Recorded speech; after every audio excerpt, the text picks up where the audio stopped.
Hi guys, I'm commonly commentating games at my level or below, so I thought today it'd be interesting to actually look at a game from the New in Chess Classic final game between Magnus and Hikaru. Don't know if you've seen this game before, it happened like a week ago, and trying to give my commentary on a game at a much higher level than mine. It's like a 1500s view of like Hikaru versus Magnus, see how much of this I can actually understand, and yeah, try and learn some stuff from it ourselves, guys. So we get a Queen's Gambit from Hikaru against Magnus. Hikaru with the white pieces.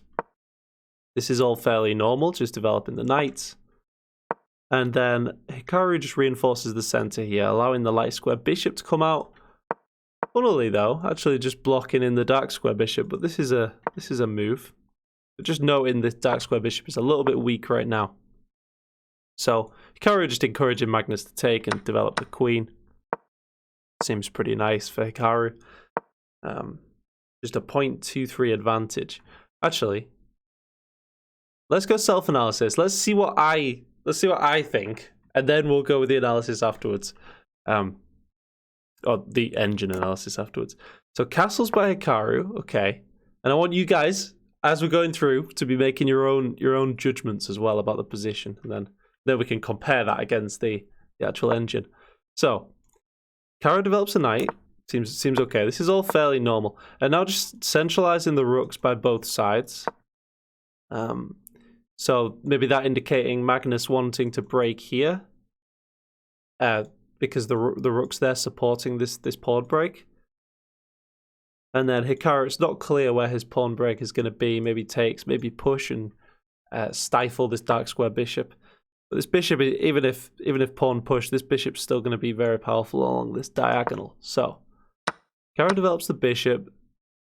That's interesting. Magnus doesn't really need to take in the center, but I guess Magnus's pieces are a little bit clumped up, so he decides to try and open things up slightly.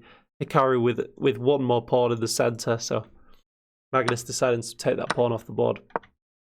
And then, okay, so like I said before, the rook reinforcing this pawn move, and now with the queen reinforcing as well.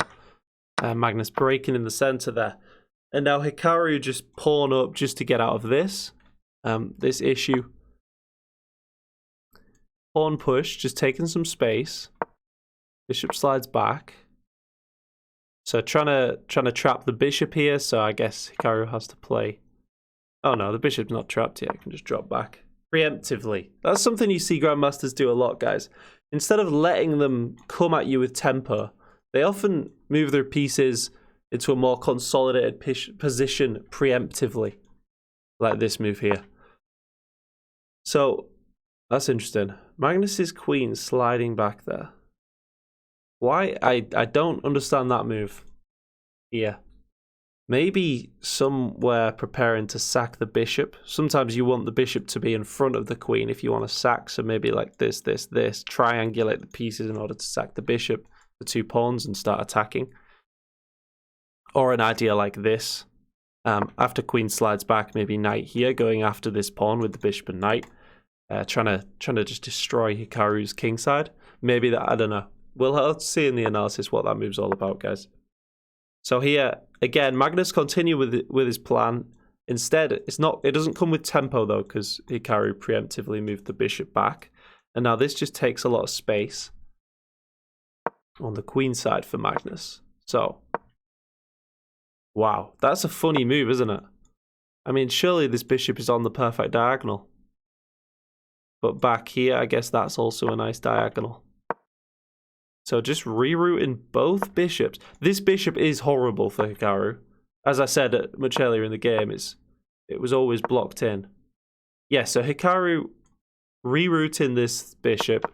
And just think. Yeah, and again, another preemptive move, guys. Magnus's queen actually steps back, anticipating this move, just preemptively stepping back. And then finally this move does come, repositioning the bishop on this diagonal. So this pawn is now a pinned piece. So it could matter in the future, just making a note. Okay, just centralizing the other rook. Wow. Okay, so now there's a lot of pressure on this pawn and this knight. So, yeah. This knight moves unleashing this pressure, and then Magnus yeah, okay. I think I'm understanding what's going on. So Magnus realizing there's a lot of pressure on this base of the pawn chain, guys. So capturing this rook here to deflect the rook away from the c-file and thus reducing the pressure on this pawn. So okay, queen there. I don't get what that move is all about. We'll have to look at that afterwards. And then Hikaru again putting pressure on this base of the pawn chain, which and the knight, which just looks lovely. So the knight slides back. So this pawn is hanging. But Hikaru doesn't want to just grab the pawn, because you grab the pawn, maybe they must get some sort of activity. We'll look at that again in the analysis. So trade pawn for pawn, but this one comes with checks. So Hikaru's king retreats. And then Magnus again, just like, yeah, so see a while ago I said about triangulating the bishop and queen to get the bishop in front, so maybe sacking the bishop and trying to win a pawn. So that has sort of come to fruition much later on. I know at the lower levels we always want our queen in front of the bishop to try and set up a checkmate, but often like it's good to lead with the bishop as well sometimes, because your opponent is going to defend the square. So at these higher levels, so here Hikaru losing a pawn and choosing to get, so okay, so Magnus gets a pawn and a rook. Hikaru gets the two minor pieces. I actually like this for Hikaru, right? 2 minor pieces is normally better than a rook. This just looks really good for Magnus though. It's like these pieces look awkward. This square look, you know, imagine if the rook gets to this square. Queen can go here in order to defend this square. I guess that's the only move. Yeah. Because if, like, this rook just looks absolutely brutal. So Hikaru now getting a chance to start clarifying these 3 pieces, which are all hanging, all just loose pieces at the back of the board. Okay, so the knight and king is hit, so knight has to block. And then Magnus offering a queen trade. Why? Trying to go for a draw? Did Magnus need a draw in this final game, guys? I don't know. Hikaru doesn't want the queen trade. I guess Magnus wants to go for this because after this, Magnus's rook is just infiltrated, hitting the bishop. And if bishop slides away, maybe you've got this, like hitting just everything on this third rank. So Hikaru declines the queen trade, and then the game ends there because there's this tactic. So the queen is hit. Magnus hits Hikaru's queen, and it doesn't have a square to hold on to the bishop. So eventually, yeah. So because of these pawns. And the queen can't go here to defend. Obviously, queen and rook take. So eventually, guys, these 3 pieces which were loose, I always say in my videos that loose pieces are a magnet for tactics. These loose pieces, while Hikaru did try and consolidate, you know, lifting this bishop to a more protected square, these loose pieces eventually did cost Hikaru. Unable to hold on to the bishop, and I think Hikaru at that point resigned, and Magnus won the New in Chess Classic, I believe the tournament's called. So, what can we learn? Where did I go wrong here? There was a few moves which I just wasn't sure about. The opening, I think I understood. Maybe. Obviously not on their level, but to some extent. So yeah, just taking space. The engine likes that. King just defending all these pawns. That a crucial move for Hikaru, stopping Magnus just cracking into the pawns. It's a common thing. If they push up the board, you should often push your A pawn, and same with the H file pawns. So the engine doesn't mind this reroute. That move there, that was preempting this, I guess. This bishop move, and the engine doesn't like it. Okay, queen there looks lovely. And then, yeah, to be fair, I said like this pressure here looked pretty uncomfortable for black. And the engine doesn't like this, but why? Oh, that's such a nice move. Yeah, the engine likes this because if black takes, it deflects the C rook away from the pressure in the position. Deflects the rook away from this pressure. Whereas if you take, you maintain these doubled pieces, stacking pressure against this pawn. I like that a lot from the engine. So yeah, Magnus deflecting the rook. Yeah, I didn't get this move at all. I guess I didn't get it because this diagonal doesn't look very juicy for the black queen. So what does this do for black? It's not becoming any more clear.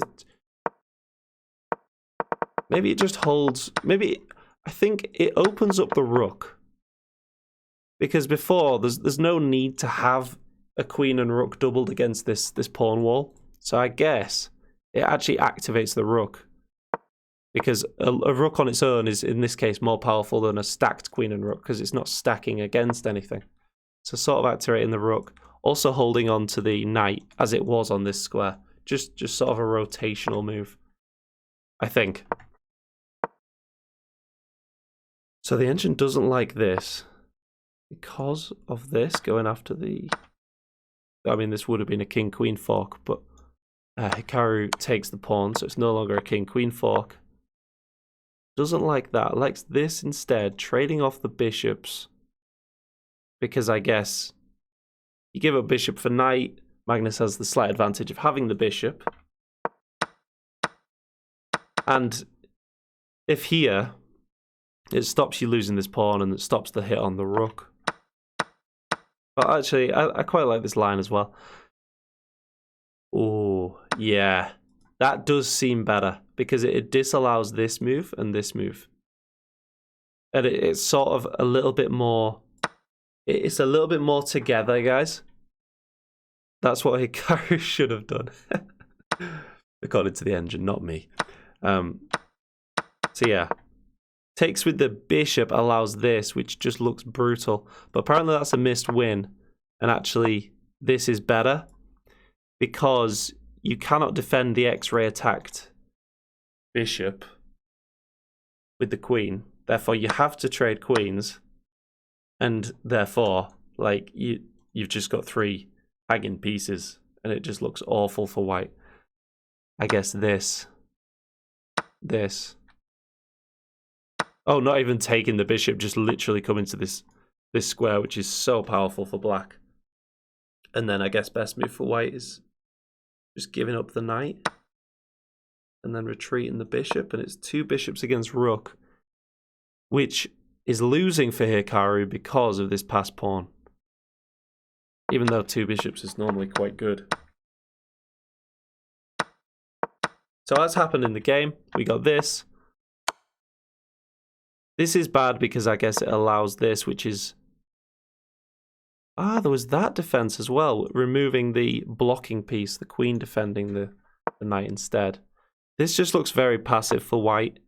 And this is the key square in this game, C2, guys. It just attacks a lot of stuff, and then this was the losing move, deflecting the queen from the defense of the bishop. So I hope that was interesting, guys. Like me going through, like a much lower level player, looking at a higher level game, trying to learn some stuff, you know.